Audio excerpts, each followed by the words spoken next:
क्यों माता छिन्नमस्तिका ने अपना शीश धड़ से अलग कर दिया था? तो हमारे धर्म ग्रंथों में मिलने वाली एक पौराणिक कथा के अनुसार एक बार भगवती भवानी अपनी दो सहेलियों जया और विजया के साथ मंदाकिनी नदी में स्नान करने गई। स्नान करने के बाद देवी भवानी और उनकी दोनों सहेलियों को अत्यधिक भूख लगने लगी। भूख के कारण जया और विजया का शरीर काला पड़ गया, जिसके बाद दोनों ने देवी भवानी से भोजन की मांग की। तब देवी ने कहा, तुम दोनों कुछ देर प्रतीक्षा करो, मैं भोजन की तलाश करती हूँ।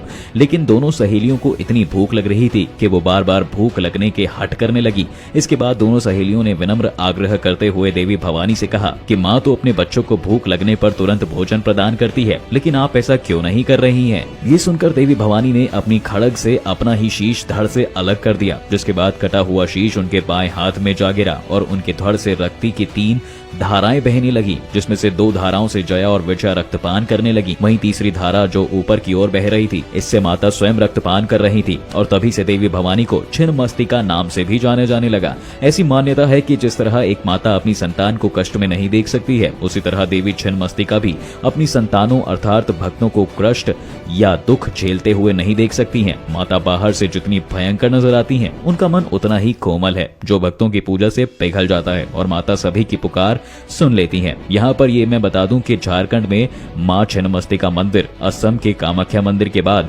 दुनिया के दूसरे सबसे बड़े शक्तिपीठ और तांत्रिकों का मुख्य केंद्रित स्थानों में से एक है, जहां देश विदेश के कई साधक अपनी साधना करने नवरात्रि और प्रत्येक माह की अमावस्या की रात में आते हैं। इस मंदिर से जुड़ी एक पौराणिक कथा के अनुसार प्राचीन काल में राजरप्पा में राजा सूरत राज करते थे, लेकिन फिर अचानक उनका राजपाट उनसे छीन लिया गया और वह अपनी जान बचाते हुए रजरप्पा के इसी क्षेत्र के घने जंगलों में रहने लगे। एक दिन राजा सूरत को मां छिन्नमस्तिका ने सपने में दर्शन दिए और कहा कि यहाँ पूजा अर्चना करने से तेरे दुखों का अंत होगा। कहा जाता है कि मां के कहे अनुसार राजा सूरत ने कई सालों तक वनवास के दौरान इस स्थान पर पूजा अर्चना की और फिर मां की कृपा से उन्हें अपना खोया राजपाट वापस मिल गया। तब से लोगों का मानना है कि सच्चे मन से पूजा करने पर मां भक्तों की मनोकामना पूरी करती हैं। वैसे तो देवी के इस रूप का वर्णन कई धर्म ग्रंथों में मिलता है, लेकिन मार्कंडेय पुराण और शिव पुराण में देवी के इस रूप के बारे में विशेष रूप से बताया गया है। इसके अनुसार देवी के गले में हड्डियों की माला और कंधे पर यज्ञोपवीत है,